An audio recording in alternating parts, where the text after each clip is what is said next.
Bienvenidos todos. Recuerden que estamos viendo los elementos del acto administrativo. Lo último que vimos fue la forma, que decíamos que la forma es por escrito, salvo y como excepción los temas de seguridad nacional, en donde puede ser de manera verbal el que se transmita precisamente o se manifieste la voluntad de la administración pública, lo que conocemos como acto administrativo, por temas más que obvios, ¿no? Para no entorpecer precisamente las actividades que implica seguridad nacional y que no se pueda filtrar la información si se hiciera por escrito, aunque, repito, se puede hacer por escrito, pero también tiene la posibilidad de que sea de manera verbal en el caso de los temas de seguridad nacional. Ahora vamos a la página 199, modalidades o requisitos del acto administrativo de sus elementos, y les pido por favor que vayamos al 35.1. Dice lo siguiente: contra lo que sostiene el programa oficial de derecho administrativo y siguiendo una corriente doctrinal mayoritaria, opinamos que el motivo y la finalidad sí son elementos del acto administrativo, pues este no puede ser estudiado haciendo abstracción del por qué y para qué ha sido emitido. Citamos dos opiniones relativas a esta cuestión. El derecho no es una regla física, sino una norma de conducta humana.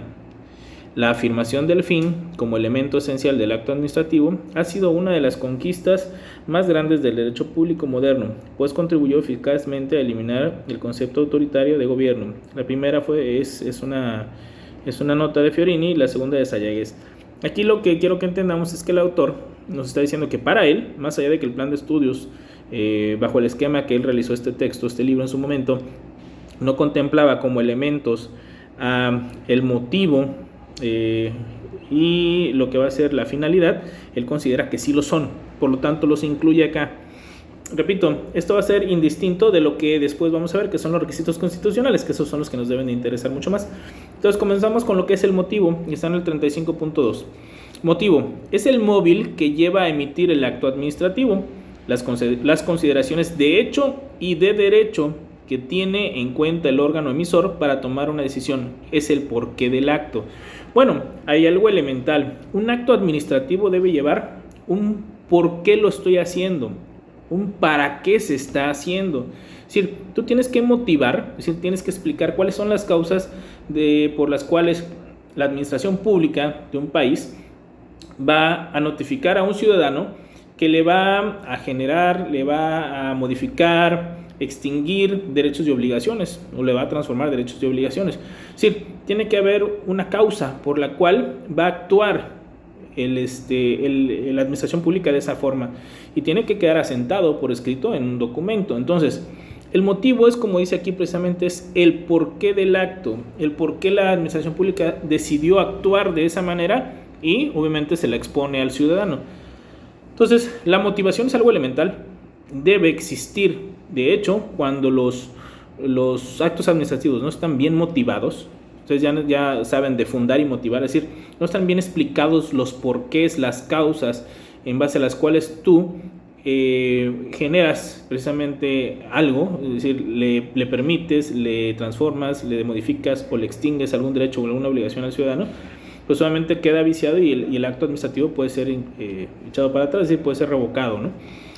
Continúa diciendo: el motivo es el equivalente en derecho público de la causa en los negocios jurídicos privados. Ambos son ampliamente estudiados por la ciencia jurídica a efecto de determinar su alcance. Es oportuno indicar que existe una serie de argumentos a favor o en contra de reconocerles trascendencia concreta en lo que respecta a los actos que originan. Rafael Bielsa sostiene que cuando se trata de actos administrativos no puede hablarse de intención o causa impulsiva, ya que ella no puede ser sino el interés público, aun cuando sea genéricamente considerado. La causa o motivo del acto es determinante para su eficacia, pues como veremos, la falta o irregularidad de este elemento puede provocar su impugnación por parte del administrado. Bueno, lo que les comentaba, si no está bien motivado, si no se explica bien la causa del por qué se está realizando ese acto puede ser impugnado y puede quedar sin efecto, ¿no?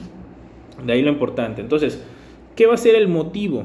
¿Qué es lo que va a motivar un acto administrativo? ¿Cómo podemos entender el motivo? Es el porqué del mismo acto, la causa que origina la acción de la administración pública en el sentido que decida.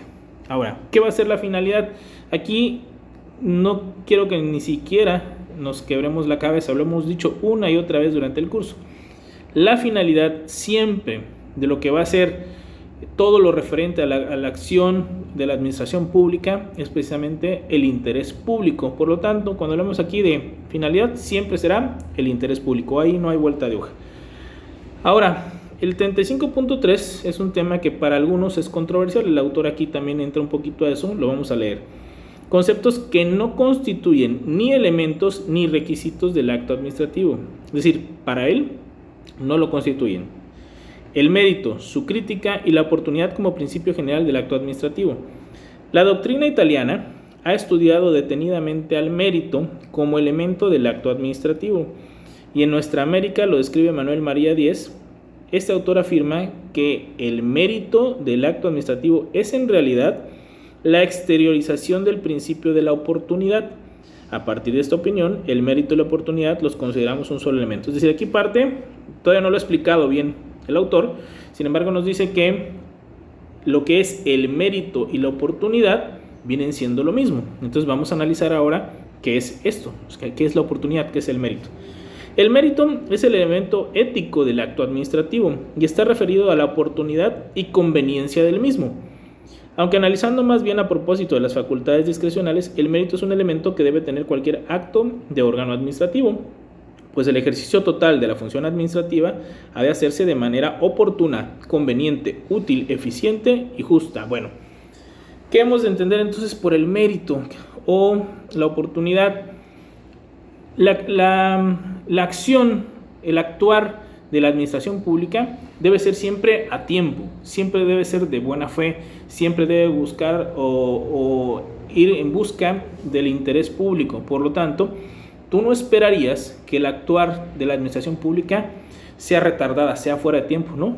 Aquí es donde viene la oportunidad, que sea en el momento justo. Y habla de que es el elemento ético, que el mérito o la oportunidad es el elemento ético, es decir, lo correcto, que la administración pública apueste a hacer lo correcto, no lo incorrecto, que sería afectar al ciudadano, actuar de mala fe o realizar sus acciones fuera de tiempo. Por lo tanto, lo que nos dice aquí el autor es que todo accionar de la administración pública y por supuesto todo acto administrativo debe llevar aparejado o de manera intrínseca lo que es el elemento mérito u oportunidad, que no es otra más que actuar en tiempo, actuar de la forma correcta y en beneficio de la ciudadanía. Como dice acá en la parte final que leí, debe actuarse de manera oportuna, conveniente. ¿Conveniente de quién? Para todos, ese es el interés público. Útil, eficiente y justa, es decir, este es el elemento ético, que siempre vaya de la mano el actuar de la administración pública con trabajar, accionarse a tiempo y en beneficio de lo que es la ciudadanía. Ahora, el tema que viene a continuación sí es el que quiero que nos detengamos un poquito más, porque sobre todo les va a servir mucho para cuando vean en el siguiente curso temas procedimentales, incluso cuando tengan que ver o analizar e impugnar bajo algún recurso lo que es el acto administrativo. Las impugnaciones se tienen que hacer en base precisamente a los requisitos que pide la Constitución para que pueda tenerse o establecerse un acto administrativo. Entonces, en el 36, el encabezado dice requisitos constitucionales del acto administrativo. Y vamos a irnos al 36.1. Vamos a ver que los requisitos que la Constitución marca para lo que es el acto administrativo van a ser la competencia, la forma escrita, la fundamentación, la motivación, el principio de legalidad y la no retroactividad. Es decir, vamos a estar en presencia de 6 elementos o requisitos que la Constitución requiere para que el acto administrativo sea el idóneo, sea el correcto. Comenzamos. La competencia. Antes, el párrafo anterior dice: la Constitución Federal fija requisitos de los actos administrativos en los artículos 16 y 14 que en lo conducente prevén: nadie puede ser molestado en su persona, familia, domicilio, papeles o posesiones, sino en virtud de mandamiento escrito de la autoridad competente, que funde y motive la causa legal del procedimiento. Artículo 16. Y a ninguna ley se le dará efecto retroactivo en perjuicio de persona alguna. Artículo 14. Es decir, de estos dos artículos se toman todo lo que van a ser los requisitos constitucionales para lo que es el acto administrativo. Repito, en el 16 o en el 14 y 16 constitucional vamos a encontrar precisamente los requisitos del acto administrativo. Obviamente no es que los encontremos enlistados, los tenemos que desprender precisamente de estos dos artículos. Comienza con el tema de la competencia. Es la posibilidad que tiene un órgano de actuar. La ley le asigna al órgano determinados asuntos que puede o debe atender. Por su parte, las facultades se refieren a los servidores públicos, o sea, a la aptitud que estos reciben de la legislación para emitir los actos necesarios a fin de ejercer la competencia del órgano. Así, conforme a la disposición constitucional, el acto administrativo debe ser producido por un órgano competente a través de un funcionario empleado con facultades para ello. La competencia la asigna la ley. Las facultades deben estar contempladas también en la ley o por disposición de esta en un reglamento o en un acuerdo de delegación de facultades. Bueno, cuando veamos los elementos de lo que es el acto administrativo, hablamos de el sujeto. Bueno, en el caso de la competencia se refiere a que debe existir un órgano o organismo que tenga competencia, es decir, que la ley le permita actuar de la manera en que lo va a realizar en el acto administrativo. Pero como los organismos necesitan, por obvias razones, el actuar de seres humanos, a los que llamamos funcionarios públicos, estos funcionarios deben estar facultados, es decir, deben estar avalados por la ley para actuar a nombre del órgano competente, realizando alguna acción en aras del orden administrativo de un país. Entonces, repito, la competencia implica tener un órgano o organismo que esté avalado o que la ley le permita actuar en la materia de la que estemos hablando. Y también la competencia implica tener a un funcionario facultado para realizar las tareas dentro del órgano competente y puedan emitir un acto administrativo de forma correcta. Yo les comentaba en la lección anterior, como ejemplo, que si queremos hablar de una concesión de transporte público, es decir, de lo que normalmente hablan de placas para lo que sería un taxi, un transporte colectivo en general, pensaríamos que lo tiene que dar, si estamos hablando a nivel federal, la Secretaría de Comunicaciones y Transportes. Tú no estás esperando la concesión de autotransporte que te la vaya a dar la Secretaría de Educación Pública o que te la vaya a dar, la Secretaría de la Defensa Nacional. Tú estás esperando que te la dé la Secretaría que tiene la competencia para eso, que es la Secretaría de Comunicaciones y Transportes. Ahora, dentro de esta Secretaría, recuerden que vimos cuando explicábamos la estructura de una Secretaría, veíamos que esta Secretaría tiene la subsecretaría de Infraestructura, la subsecretaría de Transporte y la subsecretaría de Comunicaciones. Entonces, lo lógico es que acuda, si quiero una concesión de autotransporte, que acuda a esta secretaría. Pero, ¿quién sería el funcionario facultado para firmarlo? Si estoy buscando autotransporte, por supuesto el secretario. Pero si no estuviera el secretario, yo no esperaría que el subsecretario de Infraestructura me firmara una concesión. Lo lógico es que sea el subsecretario de Transporte. Es decir, más allá del órgano, tiene que haber también un funcionario facultado para que emita el acto administrativo. De lo contrario, ese acto va a ser irregular, va a estar viciado y puede quedar sin efecto posteriormente, ¿no? Entonces, repito, la competencia es algo que ya habíamos visto, es algo elemental, órgano competente, funcionario facultado para poder emitir lo que es el acto administrativo. 36.2, la forma escrita, también ya lo habíamos visto. El mandato constitucional es claro en el sentido de que los actos de autoridad han de ser por escrito. Esto constituye una garantía de certeza jurídica. Además, como se anotó en el tema 34, la forma escrita ha de reunir ciertos requisitos que la lógica, la ley y la costumbre contemplan. Entre paréntesis vienen la fecha, la firma, claridad, etc. Es decir, todos los actos administrativos tienen que ser revestidos a través de la forma escrita. Solamente ya habíamos explicado que existe precisamente una excepción que es obvia, ¿no? Temas de seguridad nacional, el acto administrativo podrá no ser a través de la forma escrita, sino a través de la forma verbal. Siguiente requisito constitucional, la fundamentación. Fundamentar un acto implica indicar con precisión qué ley o leyes y cuáles de sus artículos son aplicables al caso, originan y justifican su emisión.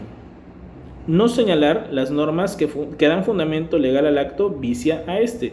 La fundamentación, es decir, citar el artículo y la ley aplicable, se refiere tanto al contenido del acto como a la competencia del órgano y a las facultades del servidor público. Bueno, ¿cómo debemos entender la fundamentación? Ustedes ya han hecho varios escritos a través de los diferentes cuatrimestres que han cursado, y siempre les han hablado de que el escrito debe ir fundado y motivado, ¿no? Es algo elemental.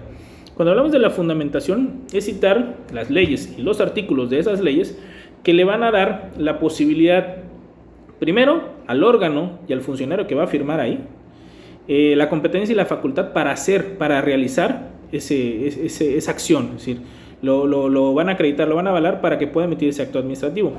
Pero la fundamentación también tiene que ser la aplicación de esas leyes, de esos artículos, al caso en concreto que se esté tratando para poder crear, modificar, extinguir derechos y obligaciones, ¿no? Entonces, repito, lo que va a ser la fundamentación son las leyes y los artículos de dichas leyes que van a sustentar, primero, la competencia del órgano, la facultad del funcionario que va a estar firmando, y por supuesto que le va a dar sustento legal y aplicación de dichas leyes y artículos al caso concreto que se está dando para que lo que se emita, para que la voluntad unilateral que se está emitiendo en ese momento por parte de la administración pública tenga un sustento y se le dé la certeza jurídica al ciudadano de que se está actuando conforme a la ley. La fundamentación. ¿Qué va a ser la motivación? El segundo elemento del que hablamos, fundar y motivar. 36.4. El motivar un acto administrativo consiste en describir las circunstancias de hecho que hacen aplicable la norma jurídica al caso concreto. La motivación es la adecuación lógica del supuesto de derecho a la situación subjetiva del administrado. Bueno, ¿cómo entender estas dos partes?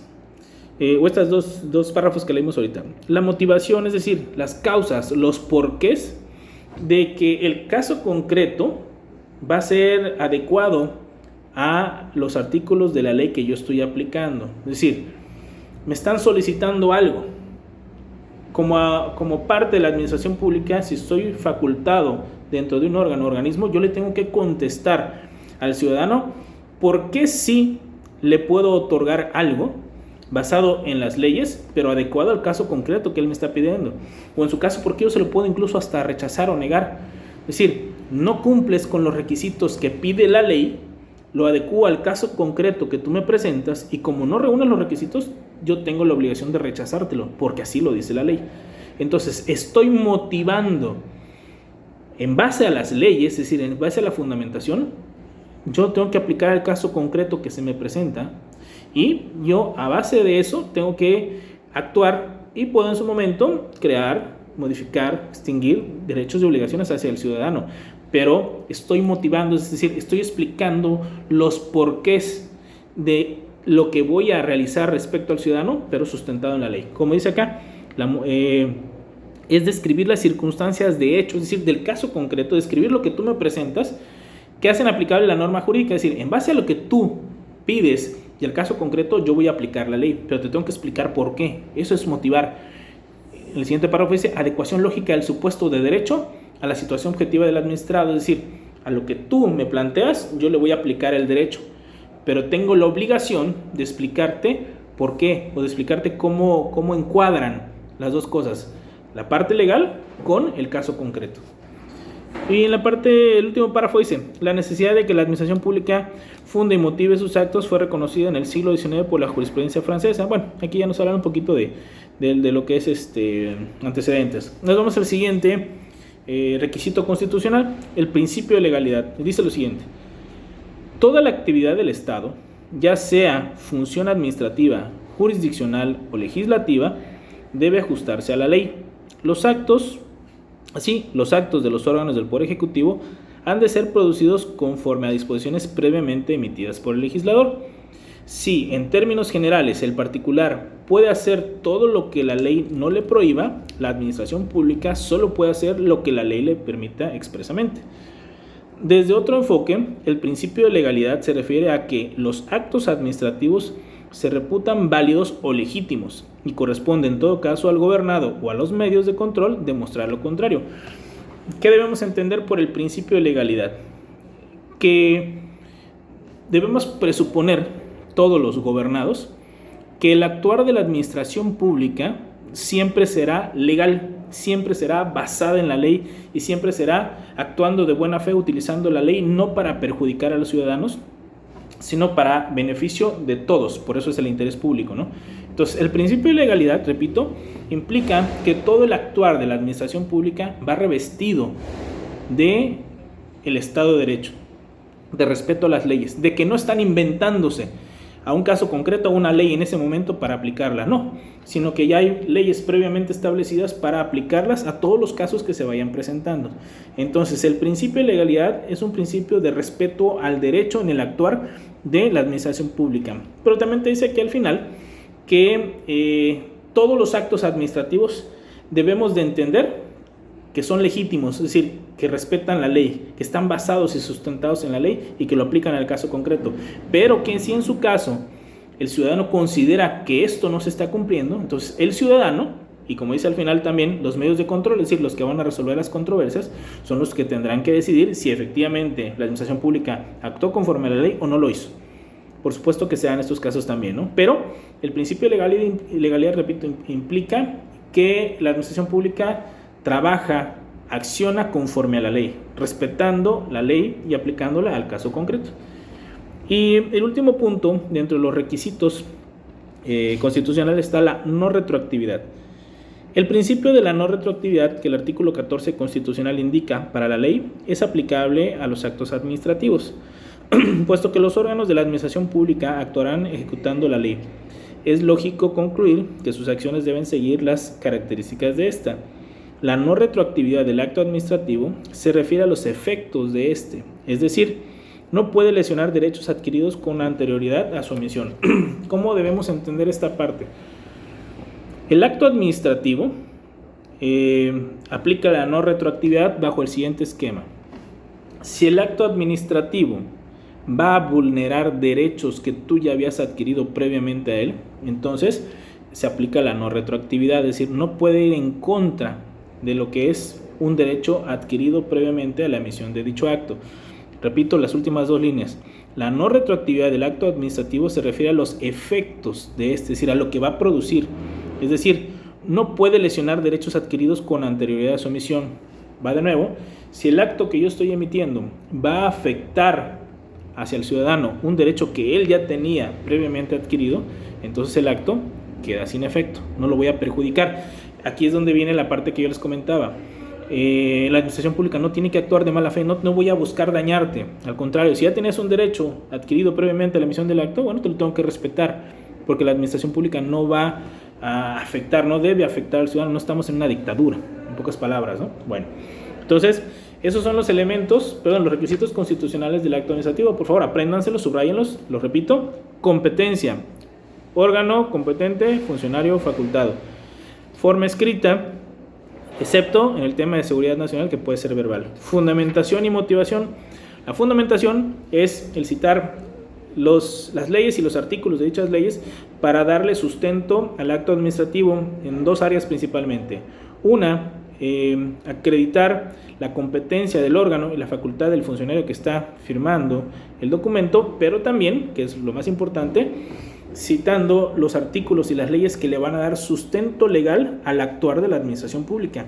La motivación, que es el siguiente requisito, es precisamente la adecuación de la aplicación de esas leyes al caso concreto, es decir, los porqués, las causas del por qué la administración pública va a actuar en algún sentido, basándose siempre en la ley, pero aplicándola al caso concreto.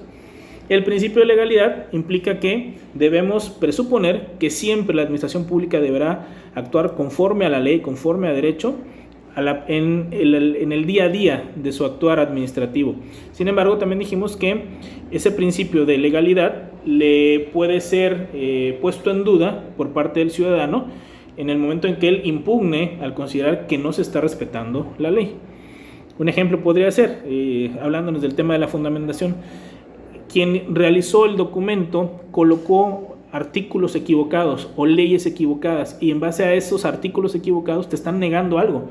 En cuanto el ciudadano lo detecta, podrá decir: ah, caray, me estás negando algo que yo te solicité, pero lo estás fundando en una ley obsoleta, es decir, en una ley que ya fue derogada, o en su caso, tú no estás facultado, lo firmaste, pero tú no eres el funcionario que tiene la facultad para firmarlo. Por lo tanto, ahí se está violando el principio de legalidad, estás actuando mal.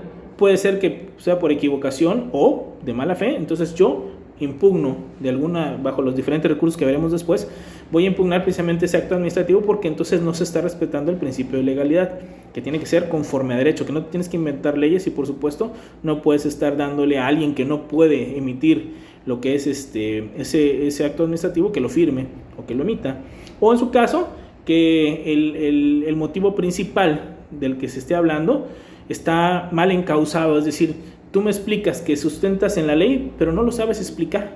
Es decir, no das una razón válida aplicable a la ley para negarme algo. Entonces yo puedo impugnarlo en base a lo que es el principio de legalidad. Y la no retroactividad, dijimos obviamente que no se pueden lesionar derechos adquiridos previamente a la emisión del acto administrativo hacia un ciudadano, porque siempre la administración pública debe trabajar con el principio de buena fe. ¿Sale? Bueno.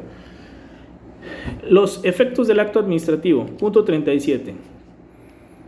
Efectos, es decir, lo que va a causar, lo que va a generar el acto administrativo. Dice lo siguiente: el acto administrativo, una vez que se emite, debe ser acatado obligatoriamente por el gobernado, a quien se dirige, y por los terceros que estuvieron involucrados. El acto administrativo puede requerir el empleo de la coerción para que surta efectos. ¿Qué debemos entender con el tema de los efectos del acto administrativo? Que una vez que el acto administrativo ya se emitió, debe ser obligatorio para el ciudadano al que va dirigido, pero también para los terceros que pueden tener repercusión respecto a lo que es ese acto administrativo. Repito, emito un acto administrativo, es obligatorio primero que nada respecto al que va dirigido, y se le puede hacer cumplir incluso por la fuerza, pero también va a tener efectos frente a terceros. Por ejemplo, si hemos hablado de concesión de transporte, ¿no? Si se emite una concesión de transporte para un taxi, el que en automático recibe los efectos de eso es la persona que solicitó lo que comúnmente llamamos el juego de placas, ¿no? O sea, la concesión del transporte. ¿En qué efecto vas a tener? Que puedes empezar a trabajar en el tema del autotransporte con un taxi, pero también lo tendrán que respetar los terceros, es decir, habrán otras personas que antes no tenían esa competencia que ahora la tienen en ti, porque ahora hay un nuevo taxi. Obviamente se hizo un sondeo y si la administración pública trabajó de la manera adecuada, decidió que se necesitaban más taxis para poder ayudar a la movilidad de la ciudadanía en un municipio o en X localidad. Entonces ahí hay terceros también que tienen que respetar los efectos, es decir, respetar que a ti te están brindando la oportunidad de trabajar un taxi, más allá de que ellos ya la tenían, es decir, tampoco pueden acaparar todo, ¿no? Ahora, en el 37.1, y quizá con eso concluimos lo que es la lección de hoy, vamos a hablar de distinción entre acto perfecto y acto eficaz. Acto perfecto es aquel que reúne todos sus elementos. Si falta uno de ellos, será un acto irregular. El acto eficaz es aquel que se realiza, es el que produce los efectos para los cuales fue creado. La eficacia de un acto perfecto puede estar sujeta a su notificación, publicación, aceptación por parte del gobernado, inscripción en algún registro, término o plazo, suspensión decidida por alguna autoridad jurisdiccional, etc. También es de señalarse que en un acto imperfecto puede ser eficaz, a pesar de estar viciado por carecer de uno o más de sus elementos. Esto es algo sencillo, pero quiero que pongan mucha atención. ¿Cuándo vamos a estar en presencia de un acto perfecto? Cuando tiene y cumple con todos los requisitos constitucionales. Repito, acto perfecto tiene y cumple con todos y cada uno de los requisitos constitucionales del acto administrativo, que ya dijimos que eran 6. Perfecto. Si ese acto carece de alguno de estos elementos o está viciado alguno de estos elementos, vamos a pensar que está viciado la parte de la competencia, que la firmó un funcionario que no era, pero de todas maneras emitieron el acto así. Bueno, ese acto ya no es perfecto porque hay un vicio en uno de los elementos. Por lo tanto, el nombre o la manera en que debemos referirnos a este acto ya no es un acto perfecto, sino un acto irregular, porque tiene una irregularidad. Está mal la parte de la competencia porque hay un funcionario que no está facultado, o pensemos en otro, está mal fundamentado, citaste artículos que no son acordes al caso concreto, por lo tanto también estás en presencia de un acto irregular. No es perfecto porque no cumple a cabalidad con todos los requisitos constitucionales. Entonces, acto perfecto tiene todos y cada uno de los requisitos constitucionales. Acto irregular es aquel que carece de alguno de los requisitos constitucionales o está viciado alguno de ellos. Pero nos habla después de la eficacia. ¿Cuál va a ser el acto eficaz, el acto administrativo eficaz? Aquel que independientemente, y aquí quiero que pongan mucha atención, independientemente de ser perfecto o irregular, surte sus efectos. Es decir, me entregan el acto administrativo y yo sin revisar nada, simplemente cumplo con lo que dice el acto. Simple, lo cumplo. Ya surtió efectos lo que dice el acto. Puede ser ese acto un acto perfecto porque venía todo bien requisitado, con todo bien, y surtió sus efectos. Pero puede existir la ocasión en la que el acto que me están dando, el documento que me entregan, tiene mal alguno de los elementos y por lo tanto es irregular. Pero yo no lo detecto o simplemente lo dejo pasar porque tal vez lo que dice ahí me conviene y permito que surta sus efectos el acto administrativo. Pensemos, me otorgaron una concesión de transporte público y la firmó alguien que no era, pero como me la están otorgando a mí, pues yo me quedo callado y dejo que surta sus efectos. ¿Es un acto irregular? Sí, pero ya surtió efectos. Entonces, el acto perfecto, aquel que cumple con todos los requisitos constitucionales. Acto irregular, aquel que tiene viciado o carece de alguno de los elementos constitucionales, de los requisitos constitucionales. ¿Cuándo va a ser un acto perfecto y eficaz? Cuando tiene todos los requisitos y surte los efectos para los cuales fue creado. Cuando estaremos en presencia de un acto irregular y eficaz, cuando el acto está viciado en alguno de los requisitos constitucionales o carece de alguno de ellos, pero se permite por parte del ciudadano que surta sus efectos. Es decir, o no me di cuenta, o me di cuenta y lo consentí y dejo que surta sus efectos. Entonces, para ese juego de palabras quiero que lo ubiquen muy bien, subrayenlo acá y sobre todo si hace falta repasen o regresen un poco el video para identificarlo, pero quiero que entiendan que la eficacia se puede dar tanto en el acto perfecto como en el acto irregular cuando se permite que surta sus efectos, pero un acto perfecto sí es distinto a un acto irregular. Bueno, con esta parte concluimos la lección, la presente lección, y continuaremos después con los derechos que puede generar el acto administrativo, que pueden ser personales o reales. Eso lo veremos en la siguiente lección. Que tengan muy buen día.